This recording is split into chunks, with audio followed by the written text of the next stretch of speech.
Hello, everyone, and welcome to today's youth skills building activity. My name is Krista Odom, and I'm pleased to invite you to my presentation on critical thinking and understanding information session.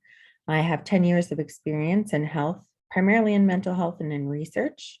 In my undergraduate at the University of California in Davis, I focused on psychology, political science, and religious studies.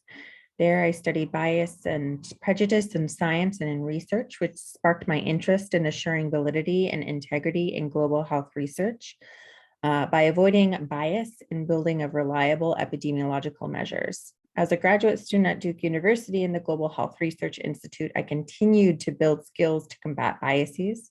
During my time implementing the WHO mental health care gap action program in Ethiopia and my academic focus on epidemiology. Currently, I serve as an associate for Why where I continue to develop critical thinking and research skills in my teammates across projects under the guidance of Dr. Taru Farmand, who I'm sure you are all able to enjoy earlier this week's presentation. So I'd like to talk about a bit of an overview and objectives for our discussion today. So for every day, the news and media were bombarded with attempts to persuade us to think or act in certain ways, to buy certain brands, or to trust certain sources of information. In this discussion, we'll identify the skills involved in critical thinking, which is the central goal of the discussion, where we can empower you to think more objectively and analytically about what you hear, and therefore what you believe. And secondarily, to be more effective in identifying reliable sources of information and being able to identify biases. You'll learn to recognize and avoid common barriers to critical thinking, including biases, group thinking, ideology. And at the end of the discussion, we'll walk through an example related to COVID-19 and vaccinations. So first, let's start by defining critical thinking. Critical thinking is careful, goal-directed thinking. So there's a couple parts to this statement. One is that critical thinking is done for the purpose of making up one's mind and what to believe or to do. So you can think of this as basically an argument. So you've maybe got two or multiple sides to a problem that you're trying to solve, whether it's a belief or something to do. So you're going to be thinking critically from all sides of this argument. So the person engaging in thinking is trying to fulfill standards of accuracy and adequacy appropriately to the thinking. So adequacy, which is meeting a threshold of relevant standards, which is the third point, and then accuracy. So doing so from a correct or valid arguments bases. So first, let's discuss a couple barriers to critical thinking. So the first one is trusting your gut. This is a piece of advice that's often thrown around in the context of being in doubt. So when you're in doubt, just trust your gut. However, this concept goes against critical thinking, as it is not the end goals to just go with what feels right. But instead, with critical thinking, you're going to want to analyze, and then going with your gut is notably the absence of critical thinking, the absence of analysts. So really stepping away from what your maybe preconceived notions are or what you are feeling and being able to look at it objectively. The second barrier to critical thinking is lack of knowledge. So critical thinking skills are a key component of what critical thinking is. So in order to conduct this type of thinking, you need to sort of come from a basis of analysis, evaluation, and inference. So knowing the actual facts behind the multiple sides of the argument that you're trying to make, and then being able to analyze those based on their worth and basis to make your best option available. So then the next is a lack of willingness. So this is if you've come in with your preconceived notions, how willing are you to step back and look at it from another side? This lack of willingness is a very huge barrier to critical thinking, and we see it often today in group thinking and in bandwagoning and confirmation bias and those types of things, which are common now with social media, and we'll get further into those later. The fourth barrier that we're going to talk about today is the misunderstanding of truth. So truth seeking is one such disposition towards thinking, which refers to a desire for knowledge, to seek and offer both reasons and objectives in an effort to inform and be well informed. A willingness to challenge popular beliefs, social norms, by simply asking the questions often and by being able to dig deeper and evaluating your facts with respect to how much empirical support they have and how valid that support is and how valid the backing is. So we'll talk a bit more of that as well as we dig in here. So misunderstanding of the truth, pardon me. The fifth is closed-mindedness, and this is linked to the lack of willingness again. There's always more than one way to do or think about something. So why engage in such considerations? The willingness to play devil's advocate implies the sensibility consists of this open-mindedness. So coming and being able to think from the other perspective and not being able to think from the other perspective. So having that closed-mindedness where you can't even see the other side's argument in an objective manner. So this is often a barrier to critical thinking, because if you're not able to take a step back and think about the facts as they're presented to you, and you may go with like an emotional, and again, like that trusting gut and that lack of willingness to kind of open your mind and even consider other viewpoints. So we'll start with our kind of basis for reasoning. So what is reasoning and how does it relate to critical thinking? So there's two types of reasoning. There's inductive and deductive. One is not better than the other. They're simply different. So for deductive reasoning, this is coming from a general premise that is known and then coming into something specific where there's certain conclusions that are necessary from the deductive reasoning. So this is commonly called formal logic. It involves reasoning from the known premises, presumed to be true, certain conclusions. So this must so be true. So coming from the broad into the narrow. So for example, all rectangles must have four sides. That's the definition of a rectangle. So a square is a rectangle. So the broad term being a rectangle, a square being a more specific example. But if you can think about it conversely, a square is something specific and it is a rectangle, but not all rectangles are squares. So that kind of gets us to inductive reasoning, which is coming from a specific case and then trying to generalize from that specific case. So in the case of a square, that all rectangles must have 90-degree angles and four equal sides. And that is not true of rectangles.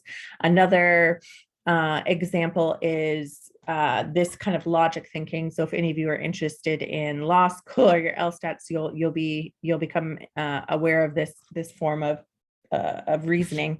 But so if it rained the night before, the sidewalk will be wet.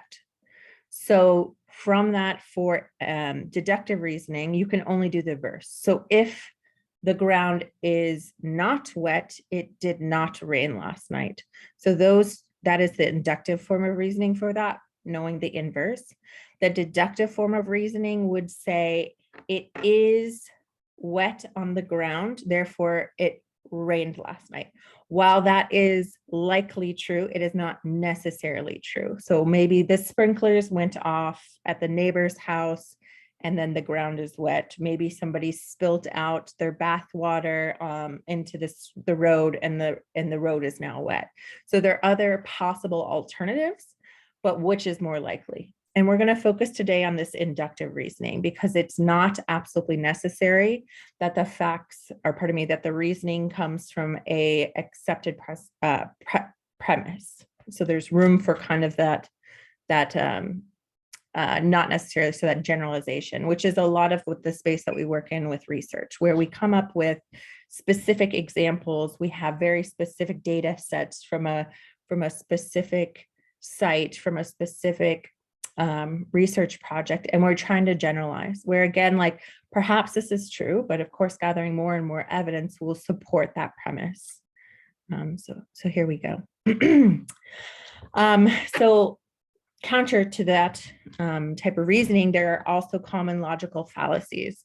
So for these are when you're making your inductive reasoning and when you're putting together your argument for your inductive reasoning, how you structure that argument may hold fallacies. And a fallacy is something that is thrown up into an argument, and it is not necessarily it's not a strong argument. It adds bias, it adds invalidity basically to your argument. So we'll go through some common examples. The first one being straw man.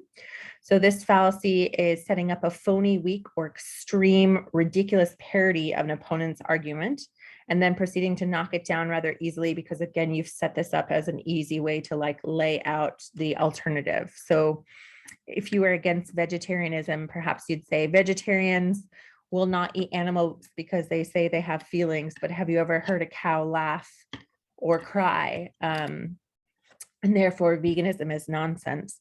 But of course, they've laid out this argument that is very easy to invalidate, and they're not taking into consideration other arguments such as health or environmental impact or religious reasons or just plain personal preference. That would be why somebody is a vegetarian. So this is the straw man fallacy. The next is slippery slope. This common fallacy is that one thing will inevitably lead to another. So if we allow this, then this will happen, and then this will happen, and it's this extreme cases that will come from it. The red herring is an argument, an irrelevant argument. So attempting to mislead, distract, bring up something unrelated and often emotionally loaded. So say there's a political argument or debate going on in your country, and one of the candidates for this seat has been accused of corruption. And when in a question by the media, they're asked about these corruption charges, they say, oh my gosh, how can you talk about this corruption when we have all this terrorism going on? Look at what's happening here. So this kind of distraction away from the original point being the corruption. And this is a red herring. The next one is the false analogy. This fallacy is incorrectly comparing one thing to the other. So comparing apples to oranges. And one example we can give is so say that the private school has 100% of their seniors get into college. So 100% of their class goes into colleges and universities. Whereas at the public school, it's 60%. So people may say that the school has better teachers, the private school has better teachers, and therefore a better education system.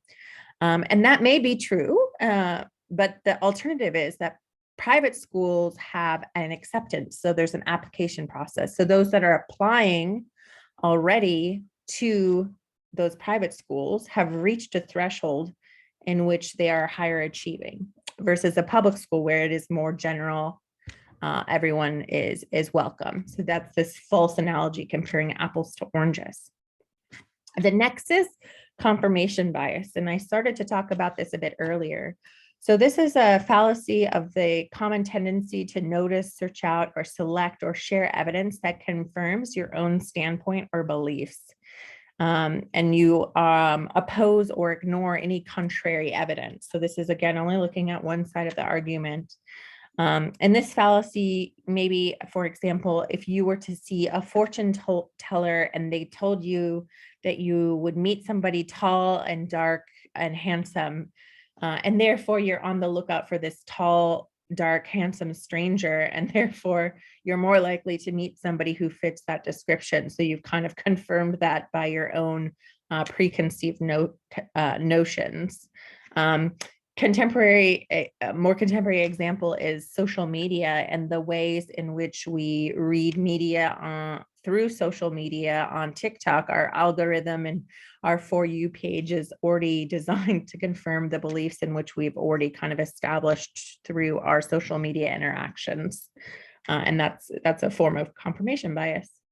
Another one that's very closely related next is this bandwagon fallacy. This is the fallacy that everyone is doing it. The people are doing it. The majority believe that.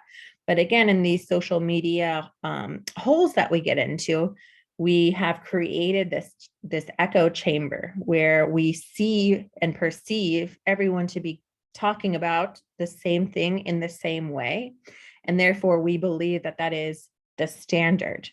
However, again, because it's our social media and because that's what we interact with, it's already in our face. So it's this appearance of it. But that's the bandwagon fallacy is that everyone believes it and therefore it must be true, versus the confirmation bias where you already think something is true and therefore you search out evidence that supports that.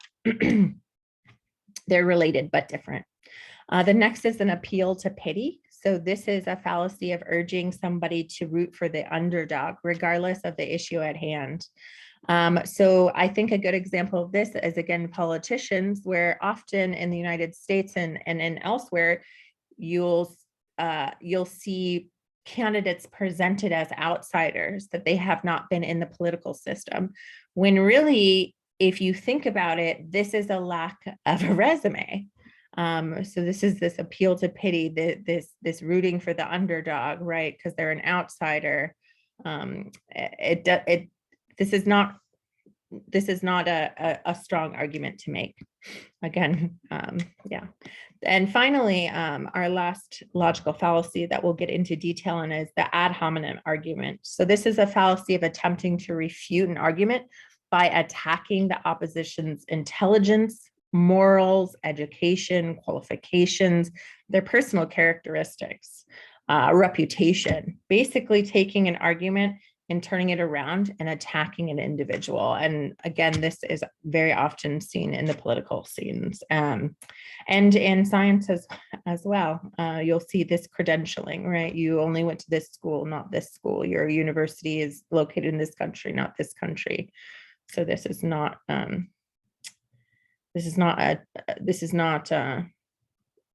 after the facts, it's going against the person. All right. So next, let's talk about sources of information and how we know we're getting a reliable source of information.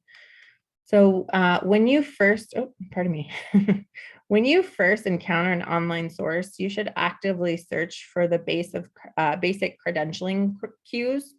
So if you're online and you see something and it's .gov or .eud or .org, these domains tend to be more credible, versus if it's like .co, that should be an immediate red flag. So there's these small things that you can look at. Another thing on websites that you can look at is looking at flashing ads, high pixelation, misspelled words, passionate language that seems to be persuading you through emotional language as opposed to factual language. This tends to be a red flag for less credible sources of information, and something to keep in mind in our day and age where friends are sharing stories, or there are a news feed with a catchy title. Was it clickbait? That tends to be from a less credible source if they have to use an emotionally charged or flashing ads to catch your attention. Pardon me. So then let's look at kind of these criteria that I've laid out here, these 5 criteria for being able to identify in a little bit more detail. So first is currency. So is this a current take? You can look at the date of the publication, the last refreshing of the page, the article publication dates. If you're looking at a research article, are they recent or are they perhaps 20, 30 years old? Even now in science, you'll see 5 years old, maybe a bit too out of the current take. Second, is it relevant to the question at hand? So are there illogical leaps that make this a source in the argument that you're trying to make? Or is this something that is relative to what you are trying to answer? What is the authority of the source? Is there a peer review process in the publication? Are there footnotes? Are there bibliographies? Who's credentialed? Are there quotations from strong authority figures? So looking at the author's About Us or About Me page or biography, is this a credible source of information? And these are fairly easy to check with Google, right? The next one is accuracy. So evaluating the evidence as presented and the source of the data, and if the language makes accuracy less likely, so extreme or biases. And this is something we'll get into when we talk about our example from COVID-19. And then finally, what is the purpose of this information? Is this a news article? Is this an academic paper? Is this an op-ed? So for each of those items, there's a different purpose behind them. So a news article, depending on the source, is to inform you or to invoke, knowledge. Academic papers are often highly specialized and maybe not for lay people to read. So there can be bad science papers written. And that's something to really note. So if you're reading even science, are you coming from a space where you understand what you're reading? And there's no shame in saying, I'm not a scientist. I don't understand what this math means. Because often, and we'll get into this again, we can read numbers and look at it and think one thing, but that's not the case. And then op-eds, this is somebody's opinion. That an op-ed is an opinion editorial. That is what it's defined as. So this is an individual's opinion. So their purpose in writing it is to persuade you. So that should be just noted. And then you'll definitely want to check on the authority of this figure who's writing this op-ed. All right. So next, we can talk about our example from COVID-19 and misinformation. And it's not even necessarily misinformation. It's just maybe misleading to people who are not familiar with science papers. I'll cue you again on the inductive reasoning. So taking something specific and trying to generalize, and then not looking at kind of the full picture and saying this is an absolute. So that's some things, and then the fallacies and emotional thinking. So the example that we're talking about, the title is nearly 60% of hospitalizations of COVID-19 patients in Israel were fully vaccinated, data shows. And this was from August 19th, 2021. And if we all remember, that was in the height of the Delta surge in COVID-19. So this report from Israel that nearly 60% of people hospitalized with severe COVID-19 were fully vaccinated raised huge alarms and had people really concerned about the limits of the protection of vaccines and fed into this culture that we now see of vaccine hesitancy, really questioning the efficacy of the vaccines. So while there's evidence that vaccines protection against infection declined over time at this point, there's also kind of some talk now at this point about including a booster shot. But let's see, in August, if you'll remember, the vaccine rolled out in late December 2020 in only certain high-income countries for healthcare providers, but really to the general population in most countries was available, still in high-income countries was available in February and March, and then kind of to the world more so in May, June, July, and August, where there were other countries than now that were being distributed more vaccines. So that's kind of just the broader picture. But this evidence, we shouldn't be kind of overly concerned about this Israeli hospitalization statistic. The explanation involves kind of an old statistical curveball called Simpson's paradox, which is really which really isn't a paradox at all. It's just kind of really being careful with data, but it's looking at the we'll look at this example here. So at the time of this article, 80% of Israelis were vaccinated. This is important. If everyone were vaccinated, then all hospitalizations would have been from people that had been vaccinated. So if you look at this picture, what we're looking at is 40 individuals and wait, no, that's right. Yeah. Oh, and then 8 of them having not been vaccinated. So that's looking at the proportion of 80% vaccination rates. So if we're looking at this, then we can look at this.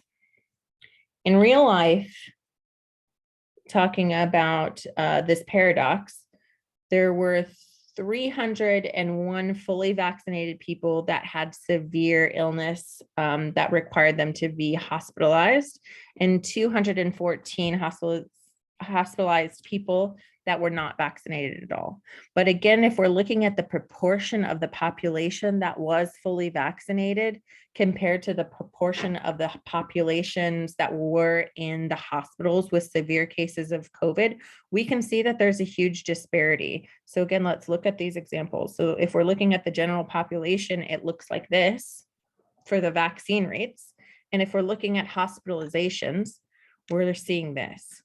So we can see that there is efficacy in this example. And if you do the math, it's about 3 times as likely to end up in the hospital if you're unvaccinated versus a vaccinated counterpart. So from this, let's talk about the inductive reasoning that went into this kind of title. So if you're thinking 60% of those that are hospitalized, let's go back to the title. Those that are hospitalized are fully vaccinated. The implication is that you're more likely to be hospitalized if you're vaccinated, right? You read that and you're like, well, if there's 50-50, then you're vaccinated, you're more likely to end up in the hospital. So this is kind of an inductive reasoning, but it's a very shallow reasoning for this title. And you're looking at a straw man here. This is a weak argument that's been put forward that's easy to knock down, as we can see in this example here. But again, it just takes a little bit of digging and a little bit of critical thinking to look at this and a bit of math to say, wait a second, maybe it's 60%, but we're looking at a proportion of a population that was highly vaccinated due to the relatively small population levels in the country of Israel and the strong public health care system. They were able to get a large coverage. And of course, it's a high income country as well. But I do also want to note on this topic of this argument is that the vaccine, the timing of this vaccine. So if you'll remember, this article was in August. And as I had said, vaccines had started to roll out very early in that year. So at this point, if you look at this table, the bars in blue are individuals who had been vaccinated in January. The bars in orange are February.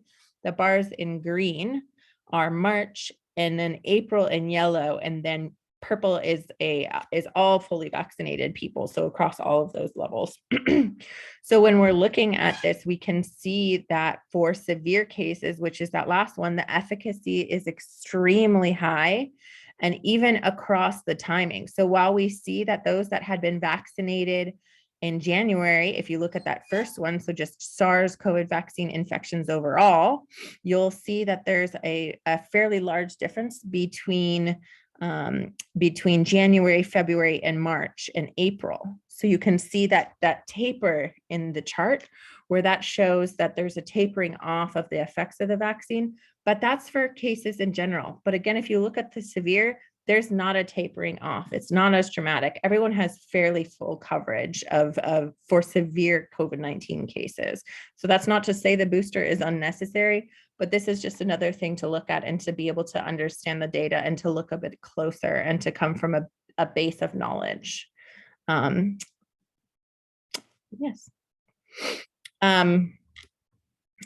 So that was our example. I really want to thank everyone for taking their time and joining me today. I am available for questions, but if you're not here with us live, then please feel free to email me. You can see my email is on the screen there. And I do appreciate the time that you all took to be here, and thank you so much.